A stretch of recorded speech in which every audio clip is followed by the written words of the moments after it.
సంక్రాంతి పండుగ సందర్భంగా టాలీవుడ్‌లో సినిమాల మోత మోగిపోతోంది. 'విక్టరీ వెంకటేష్' ఫ్యామిలీ హీరోగా అలాగే ప్రతి ఒక్కరి దగ్గర ఒక పాజిటివ్ యాటిట్యూడ్‌తో దూసుకెళ్తున్నారు 'వెంకి'. సో, ప్రస్తుతం మరి 'ఎఫ్2' సీరీస్‌లతో అదిరిపోయే కామెడీని అందిస్తున్నటువంటి మన 'వెంకి' సరదాగా సీరియస్ క్యారెక్టర్‌ని చేశారు. మరి 'శైలేష్ కొలను' దర్శకత్వంలో లేటెస్ట్‌గా 'సైంధవ్' అనేటువంటి ఒక అద్భుతమైనటువంటి మరి ఎమోషనల్ థ్రిల్లర్‌లో మన ముందుకొచ్చారు. సో, 'సైంధవ్' సినిమా జనవరి 13న రిలీజ్ అయింది. టీజర్, ట్రైలర్ సాంగ్స్‌తో ప్రేక్షకుల్ని ఎమోషనల్ యాక్షన్ సీన్స్‌తో బాగానే ఆదరగొట్టింది. సో, ఇక్కడ మరి బాలీవుడ్ యాక్టర్స్ నవాజుద్దీన్ సిద్దికీ, తమిళ నటుడు ఆర్య, శ్రద్ధా శ్రీనాథ్, రుహానీ శర్మ, ఆండ్రియా, బేబీ సారా ఇంకా ఎంతోమంది ఇందులో నటించారు. సో, కథ విషయానికొస్తే చంద్రప్రభ అనే ఒక ఊరిలో సైంధవ్ తన పాపతో కలిసి అక్కడ పోర్ట్‌లో క్రేన్ ఆపరేటర్‌గా పనిచేస్తారు. వీళ్ళ ఇంటి పక్కనే భర్తకు విడాకులు ఇచ్చి సింగిల్‌గా ఉంటూ సైంధవ్‌తో పాపతో అటాచ్‌మెంట్ పెంచుకుంటుంది మను. అనుకోకుండా పాప కళ్ళు తిరిగి పడిపోవడంతో హాస్పిటల్‌కి తీసుకెళ్లగా స్పైనల్ మస్క్యులర్ అట్రోఫీ అనే జబ్బుందని తెలుస్తుంది.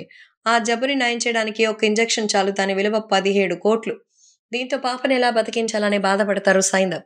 ఇలాంటి పిల్లలు ఆ ఒక్క చోట చాలా మందున్నారని తెలుస్తది. అదే సమయంలో చంద్రప్రస్థలో టెర్రరిస్ట్ ట్రైనింగ్ ఇస్తున్న పిల్లలకు గన్స్ ఇచ్చి టెర్రరిస్టుల దగ్గరకు పంపించేందుకు భారీగా గన్స్ డ్రగ్ షిప్‌లో వస్తాయి.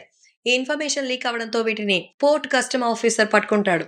అతన్ని చంపి వాటిని తెచ్చుకోవాలని వికాస్ మాలిక్ ప్రయత్నించగా సైంధవ్ అడ్డుపడతారు.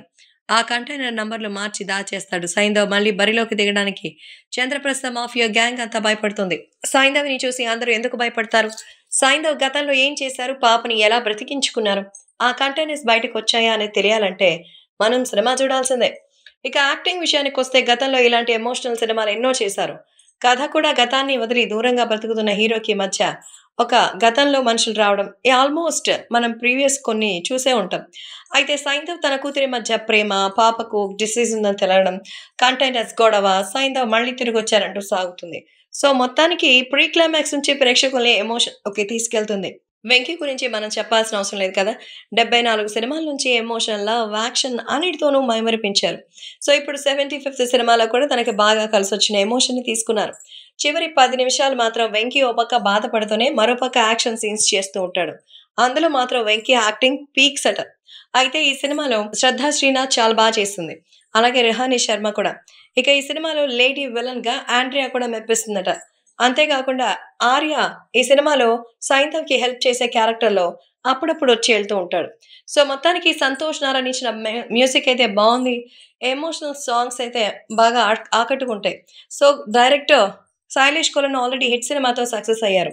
సో, ఈ సినిమాని కూడా అంతే గ్రిప్పింగ్‌గా తీసుకొచ్చారు. మొత్తానికి ఈ సినిమాకి ఎమోషన్స్‌తో కూడిన ఫ్యామిలీ డ్రామా అని చెప్పొచ్చు. యాక్షన్, ఎమోషన్ ఇష్టపడే వాళ్ళకి ఈ సినిమా మంచి పండగ ట్రీట్. కాబట్టి ఈ సినిమా రేటింగ్ విషయానికొస్తే 3/5